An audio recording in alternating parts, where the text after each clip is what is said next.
With the latest, and this is in relation to the development within the Azimio la Umoja One Kenya coalition political party. And I want to quote before we get into the political party membership and the documentations that were deposited with your office, and now that you are going to be a critical player owing to the Political Parties Amendment Act.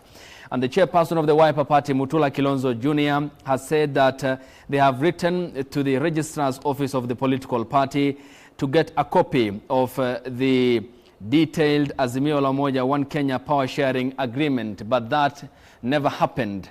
Why?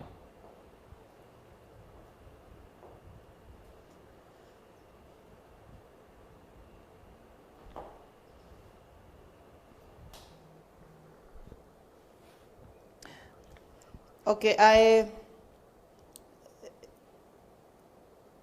it is true that the parties that form the coalition have been writing to us for the agreement, but the provisions of the access to information and also the data protection are very clear that if that information is found elsewhere, accessible to the person who is requesting the information, they can actually get from that source. And we have been referring them to the party because the party is the original owner of that particular document. And for that reason, they are the one who are supposed to provide to their members. They are obligated, the party is obligated to provide to its members.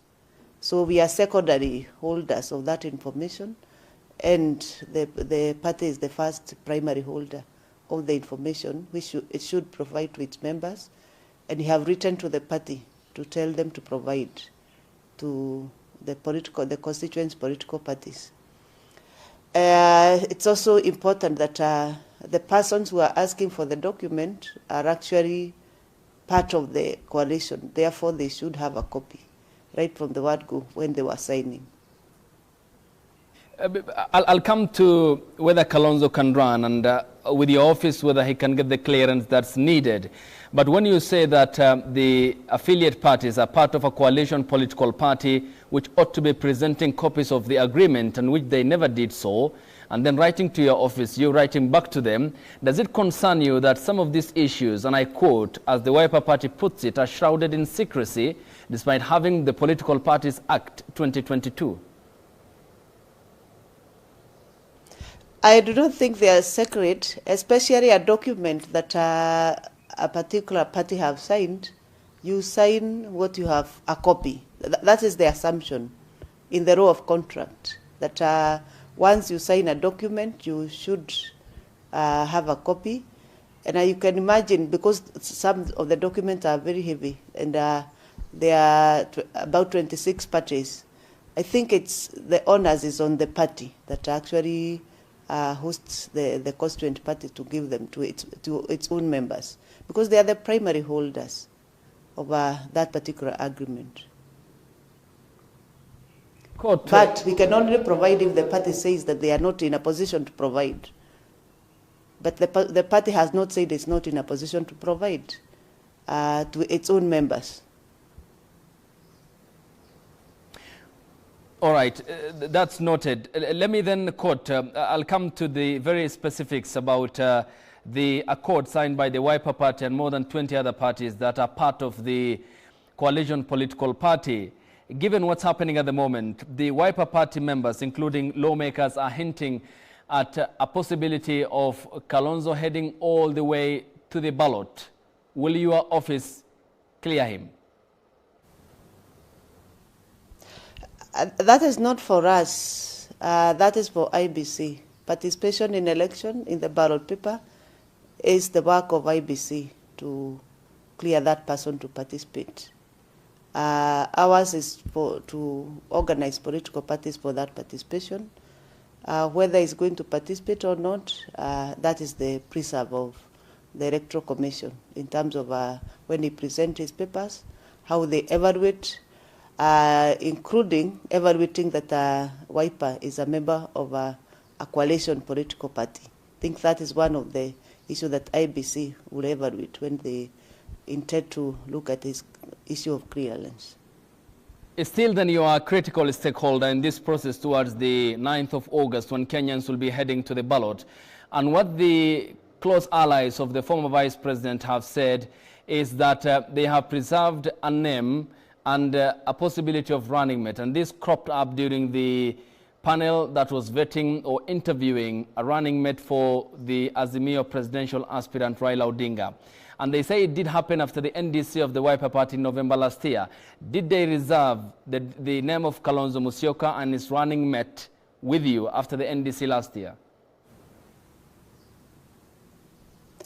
That one I may have to give in time to consult. But you see, every party has a right to make its own resolution during an NDC.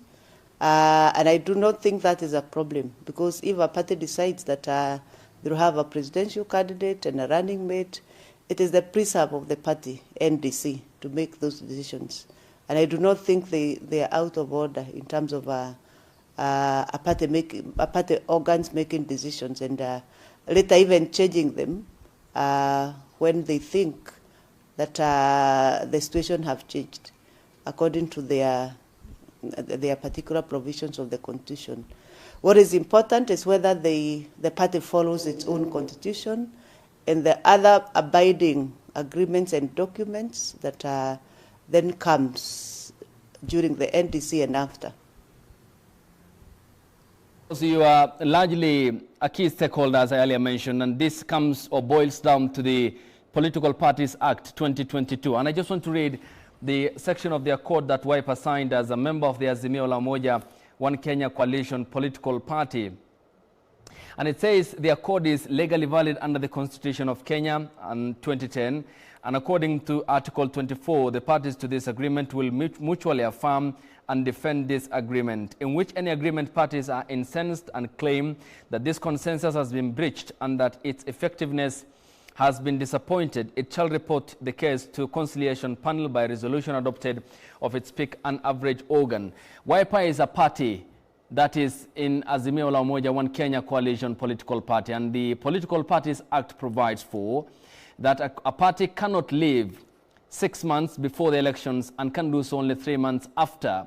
Given that, and we are within the 6 months, how viable is it? And providing or giving us more account of whether, to be clear, the Wiper Party has reached out to you in terms of reserving that name. Again, I come up with that question.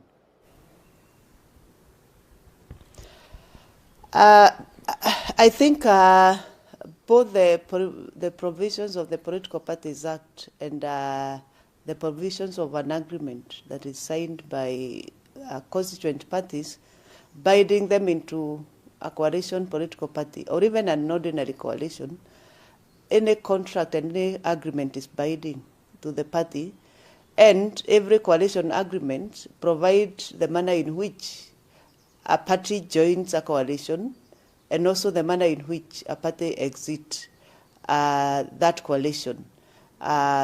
The read-down procedure includes, of course, writing to the party where a party is a member, because we are not living from registrar, but we are living from the party.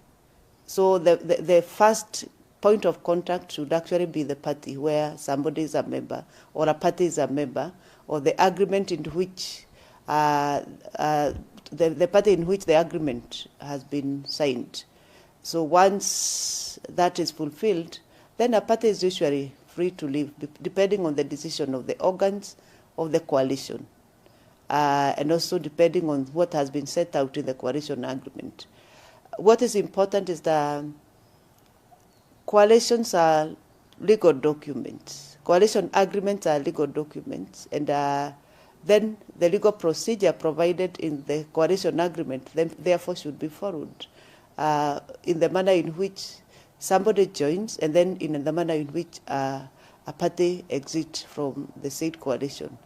And I know for sure the parties that are involved in the coalition are actually legal, and they are also law-abiding, and they know for sure the legal requirement and the procedures. And we have very, very able lawyers within the political parties that signed the agreement, and they are very clear that the procedures of the coalition agreement then should be followed.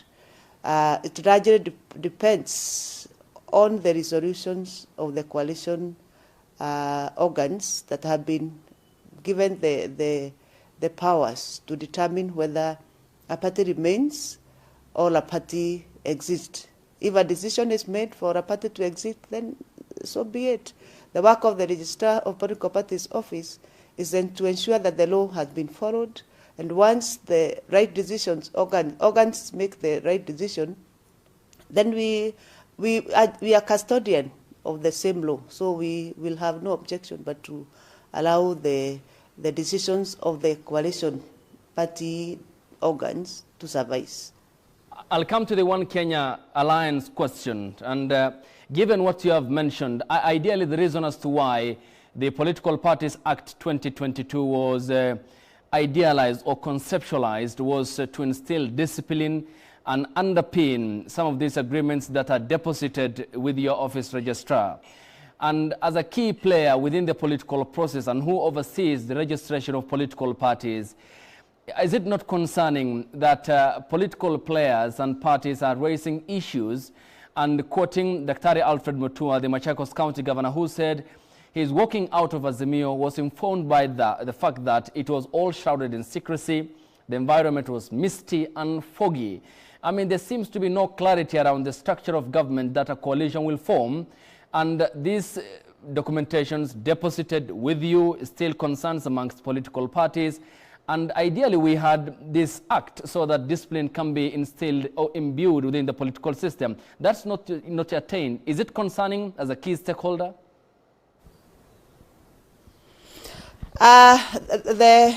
The issue of signing of a coalition cannot be in secrecy. The fact that a party committed and signed, they have seen that document. They committed to a document that they signed, so I do not think then there's any secrecy about a coalition agreement. It's only that the holder of that coalition agreement is the party itself. The constituent parties are members of that coalition agreement, and therefore it's upon the coalition political party to really call its own members and then deal with the issues that may be of concern to the constituent members. Because there's something we call in political party management, internal dispute resolution mechanism. It's one house, and this house must always come together and try to address issues that are rising and being raised by the siblings of the house, all the different players that are in the same house. So should there be any concern, then it's the party that should address those concerns, and we consistently refer internal matters of a political party to the political party organs and to the political party itself, so that it's able to address the issues that may arise and that may be of concern to them. And I think the party in question have the mechanism, have the organs, has the different persons and personalities within the coalition that are able to address the matters and the issues that are being raised. What we do not advocate is when internal issues of a political party are handled outside, because that one will be infiltration into a political party that is self-sustaining and self-regulating from within. That's why we keep pushing them back to the party, because you do not want to spill over issues that are internal to a party to other players, because the players are actually supposed to be the party. It's just a party is just like a home. When there's a small quarrel in a home, I do not think we invite the whole neighborhood to come and witness when we are quarreling. What should happen is for the house to come together, and then they hold a meeting and then they address the internal issues. Because we say, just like a home, a party is able to address the issues. In spite of the quarrels that may be there, finally they are one. They are committed to an agreement. They are committed to a process that they came together, agreed, and signed together to say that they are going to remain together. For that reason, should there be a quarrel, then that quarrel should be addressed from the inside, not from the outside. That's why, as much as possible, as an institution responsible for the law, for the governing and laws allowed political parties, we are very careful not to interfere with the internal processes of a political party until when the laws allow us to do that. So we keep pushing them to look at their own issues from an internal point of view. And unless the party says that they are unable to deal with that, and the party officials write to us to tell us they are unable to deal with the matter, then we do not come in. We want them to resolve their own issues because they have mechanisms, they have systems, they have committees to deal with the matters, and then raise the issues and then resolve the issues that are concerned. Just like a home, a party is able to self-regulate itself. Under Article 260 of the Constitution, your 8 roles as the Registrar of Political Parties, the holder of that respective office, is outlined. And one that stands out, and I want to pick on that, is to administer the political parties fund and also verify and make public the available list of members of political parties. Now, given that we are under a dispensation where we have the establishment of a coalition political party under the Political Parties Act, and the depositing of the agreements as to how, for example, Coalition A or political party will share the political parties fund, and say that we have a problem like the one that we experienced under the NASA outfit crops up after the elections. How do you enforce these agreements that are signed amongst affiliate parties of a coalition political party? Where does the line of enforceability lie for your office? First of all, it's important to note that the law was amended in 2022 to address the issues of distribution of funds among not only the coalition partners, but also any political party. The first thing is that there's a threshold and to which the Political Parties Act addresses, so that when the Registrar of Political Parties want to distribute or administer the funds, their threshold. The first threshold is that a party must have gotten at least one elected member. Then after that, the party should, of course, that means that the party should have field candidates and at least got one member elected under the party. From there, the number of votes that a party garners is what determines how much money and a party then gets. Also the number of seats that a party gets in an election in terms of elected members then counts at how much money then the party gets. 15% of the funds is distributed according to the number of special interest groups that a party has brought on board after elections. So there are parameters that have been put there. And that means it's appropriated proportionately according to the number of seats and according to the number of votes that a party gets and according to the number of special interest groups, women, youth, and persons with disability that a party is able to get after a general election. For that purpose, therefore, the issue of a coalition depends also on what formula the coalition has put in their agreement as to how they shall distribute funds beyond the provision of the Act. But first of all, you get that money by attaining the threshold put in the Act. Whether you want to redistribute the money according to the coalition agreement, then you must put a schedule and you must also put a formula in the agreement, which allows now the registrar to try and help the party then get the fund according to the agreement that has been put there. So it's a question of what the agreement provides as far as the distribution of funds is concerned. It is clear that an ordinary political party, it's direct that they shall get funds using that formula. A coalition political party can also get money allocated to it. It's also provided for in law. An ordinary coalition, the one that was deposited by 8th of May, cannot get fund directly. It's the constituent members of the political party that get funding. But it also depends on the coalition agreement and how they distribute the fund, which then should be honored and distributed. For a coalition political party, it's possible to get money directly deposited to it because it's registered as a political party. But for an ordinary coalition, we can only give the money to the constituent political parties, and then they can decide to use a schedule and redistribute the money to other members, probably whom they want to benefit from the fund. But generally speaking, it depends with the provision of the Act and also the provision of the coalition agreement. Given that, then, my question was, and as we finish up, Registrar of Political Parties, the enforceability. If a party feels a breach of what they have agreed in the deposited documents with you, because you are the custodian, the enforceability aspect, what happens then? How does the aggrieved party address the problems that pertain them so that the agreement is adhered to?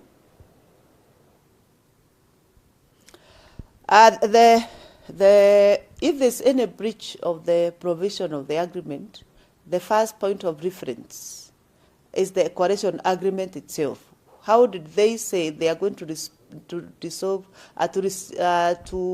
process disputes or to resolve disputes that arise as part of the implementation of the agreement? We refer to the coalition agreement, which according to Schedule 3, every political agreement, every coalition agreement should provide the manner in which disputes will be resolved. Part of it is that there should be internal dispute resolution mechanism. That the first point of reference in any political coalition agreement should be its own internal organs. Every coalition have a dispute resolution committee, has a dispute resolution mechanism that has been put in place. There are also organs of leadership and decision-making organs that are supposed to make a decision on what to go. Majority of them usually provide also for processes that are outside the agreement, including mediation, including negotiation, and the court becomes the last resort. Or even going to court or to political parties dispute tribunal become the last resort, because they must address the internal processes first, then look for negotiation, for mediation, for talks, and people who come and try to resolve the problems, all geared towards internal dispute resolution before they spill over to the courts. So court becomes the last resort. And our office is very instrumental in trying to help the political parties and the coaliting parties to really come up with good mechanism, and we support them to come up with very good mechanism internally to be able to resolve the issues that arise. Because as I said, and that is our belief as an institution, a party is an institution, just like the Office of Registrar of Political Party. A party is self-regulating. A party is also self-administering in many processes. The people who make political parties are very, very knowledgeable in matters of politics and in matters of political parties, even more than the other people that they are going to seek help from. Therefore, they should solidify their processes within the political party to be able to resolve all the dispute that arises, because they have the mechanism to do so. And our work has been really to try and help them understand their role, and also train where we must train the different organs so that they become strengthened to be able to resolve their disputes. And I want to say that just like a family, there could be disputes and our opinions may be different, but all said and done, every party and every coalition has an obligation to call its members and explain issues and discuss issues in a bid to try and resolve the issues that arise. And it is possible. We have seen them resolving their issues and being able to address the issues as they come. I believe they have capacity to do so. Registrar of Political Parties, Anne Ndereitu, thank you for making time on the Morning Review on K24. Thank you. And thank you to you too for watching the broadcast. Thank you for your company and time. Dan Kalonzo, who happens to be an Arsenal fan like I do, says that our sound person, Derek Maina Wanjoki, is big days today. So happy birthday, Dan. Happy birthday, Maina. And may you live long to have many, many grandchildren. Thanks for watching. Up next is Interactive.